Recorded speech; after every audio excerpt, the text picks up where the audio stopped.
All right, guys, this is for May 25th. It was Memorial Day. We didn't even think about it when we made our plans. So I'm actually doing 2 videos today.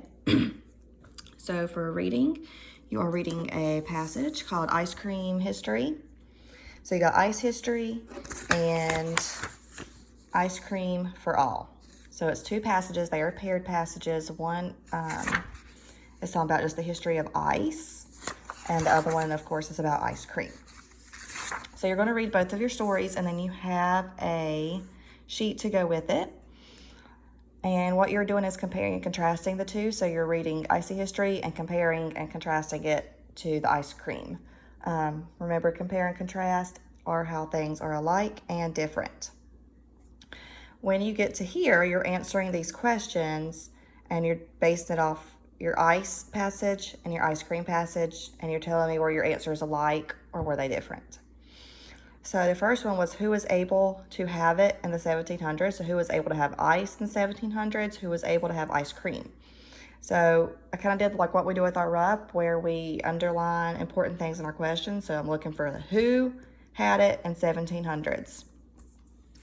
As I read about the ice, I actually underlined where I found my answer. And it said by the 1700s, many rich people had ice houses. So that's where they kept everything cool. It was used to make ice cream. You couldn't have ice though unless you lived near those places. So only the rich. And then when I read my ice cream history, I did the same thing. I read when I got to the 1700s, I stopped and I started thinking. It's talking about a treat for the rich once again. When it comes down here, by the 1700s, Americans were enjoying it, but it was only for the rich. So once again, who was it? The rich. They said poor people had many other chores to do, so they couldn't have any of it. It was too expensive. Ice cream and sugar were too expensive. And then I'm just going to put a check that these were alike. And that's basically all you're doing. Now, some of these answers are going to be a lot more than just one word, because this was just a who, so the rich. So make sure you're answering your entire question. Down here for you write it, this can be a bonus if you'd like, and you can just answer it right on the back. For math, we're moving into equivalent fractions, which we really didn't hit much on, if at all, while we were still in school. So we wanted to get you a little bit ready for 4th grade and teach you about equivalent fractions. We won't do everything with equivalent fractions that we would have done in class, but it's just kind of like a start. So we've got an introduction video, which is like a PowerPoint, and your notes. So while I'm doing my PowerPoint, I want you to pull out this half sheet and complete it with me. So we've got equivalent fractions. So we're going to introduce equivalent fractions today and do models. So equivalent fractions are fractions that represent the same part of a whole.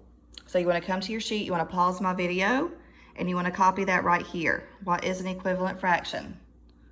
So go ahead and pause the video and write this down. They are fractions that represent the same part of a whole. So you should be back now. On your sheet, it has examples, and we're going to do a couple of examples. Shade the model and label each model. So it says the fractions listed below are equivalent because they represent the same amount. Half is equal to 2/4. So it's going to show that in a picture. So on our sheet, we want to shade in on this first one a half. And we're going to make this one equivalent to it, the 2/4. So that's showing that half is equal to 2/4. They represent the same amount. So this one was only split into 2. We shaded in 1 piece to make half. This one was split into 4. We shaded 2 pieces. Still the same amount. If I was to lay this one on top of this circle, the same amount would be shaded. So they are equivalent. Equivalent means equal. We have 1/3 is equal to 2/6. Again, these are the same amounts, and there's a picture to show that. So if you were to lay your 2/6 model on top of your 1/3, or vice versa, lay your 1/3 on top of your 2/6, then they're the exact same amount overlapped. So let's come and do that one. 1/3. And notice how I'm shading exactly where it would be if I overlapped. You don't have to do that. I just think starting off with the equivalent fractions, it makes sense too, just so you can visually see that. Okay, and we got one more. The fractions listed below are equivalent because they represent the same amount, 3/4 and 6/8. And so that's what that looks like. We all know how to shade in 3/4. Now if I had you cut this into 8 pieces, draw an X over that, would look like this, then you would shade in 6/8, which would be the same thing as 3/4.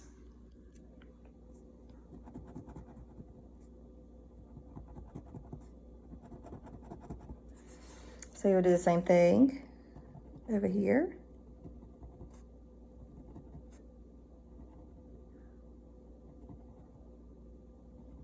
And if we were in class, I would show you, like, you could split this into 4s.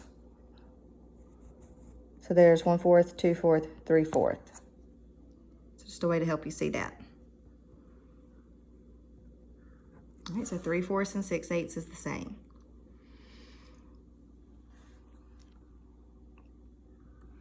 All right, so we've got your next box on your sheet says fractions with the same numerator are. So it says fractions are not equivalent when they have the same numerator. So we're going to write they are not equal. So when they have the same numerator, they're not equal. So that could be a 1, a 2, as long as the numerators are the same. It's showing unit fractions on my PowerPoint. The numerator, remember, is your top number. It's how many pieces are shaded. And there's a picture with it. So if we just shaded one piece of everything, you can tell that they're not equal. So let's do that on our paper. You see how they're not even equal? The pieces are actually getting smaller since they cut them into more pieces. Remember, think of this as like your favorite cookie, brownie, pizza. Of course, we would want that one if we were really hungry. All right, then our last box talking about the same denominator, same on the bottom. Again, fractions are not equivalent when they have the same denominator. So look at this one. All your bottom numbers are the same here. They're not equivalent because this one, 5 out of 5 pieces are shaded in. That's the whole thing. That's just one piece shaded in out of 5. So take a look at that. They're all split into 5 pieces. And they shaded in. They're not equal.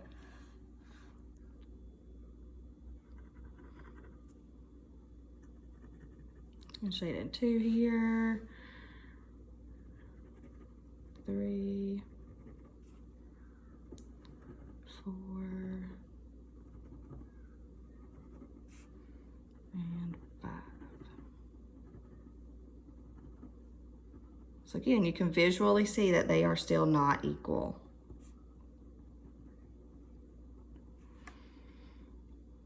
All right.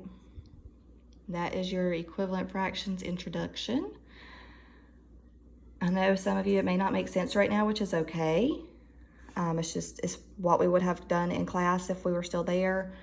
It's what we were getting ready to do next. Hopefully the more we do equivalent fractions this week, it'll start making more sense.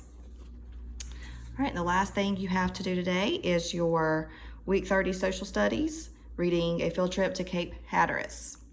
All right, and of course, you can always go back and do your Prodigy just to stay on top of math even more. All right, guys, that was for Monday, May 25th.